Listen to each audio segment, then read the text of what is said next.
দেখেছেন তো, তৃণমূল নেতাকে অ্যারেস্ট করিয়ে দিয়েছি। এবার কাদের বার্তা দিলেন মমতা? এদিন নবান্নে জেলা শাসক, পুলিশ সুপার ও হকার ইউনিয়ন সদস্যদেরকে নিয়ে বৈঠক করালেন মমতা। জমি দখল প্রসঙ্গে বক্তব্য রাখতে গিয়ে তিনি কাউন্সিলরদের দোষেন, কড়া ভাষায় বলেই দেন, টাকা নিয়ে যদি কেউ সরকারি জায়গা দখলের অনুমতি দেন, সেই এলাকার কাউন্সিল গ্রেপ্তার হবেন।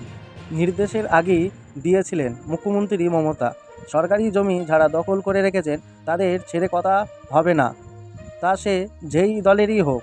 এরপরই দেখা গেল বুধবার এক ব্যক্তি জমি দখলের চেষ্টা ও খুনের হুমকি অভিযোগ ডাবগ্রাম ফুলবাড়ি এলাকার জেলা তৃণমূল শীর্ষ নেতা তথা ব্লক তৃণমূল সভাপতি দেবাশিস প্রমাণিককে গ্রেপ্তার করে পুলিশ।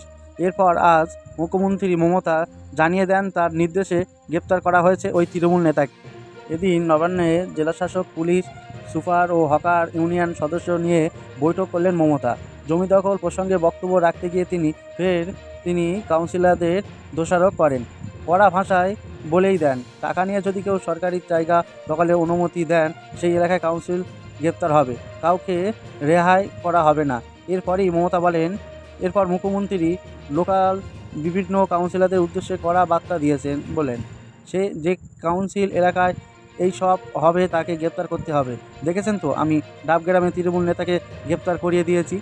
গতকাল দেবাশিস গ্রেপ্তার হতেই এলাকার তৃণমূল কর্মীরা এনজেপি থানায় ভিড় জমাতে শুরু করেন। তাকে গ্রেপ্তারির পর থেকেই পুলিশ সূত্রের খবর আসছিল নবান্নে সবুজ সংকেত নিয়ে এই শীর্ষ নেতাকে গ্রেপ্তার করা হয়েছে। একই সঙ্গে এও জানা যাচ্ছিল ওই এলাকায় জমি কারবারের করা জড়িত তা নিয়ে খোঁজ খবর করে বেশ কয়েকজন নেতার উপর নজর রাখতে শুরু করেছে পুলিশ।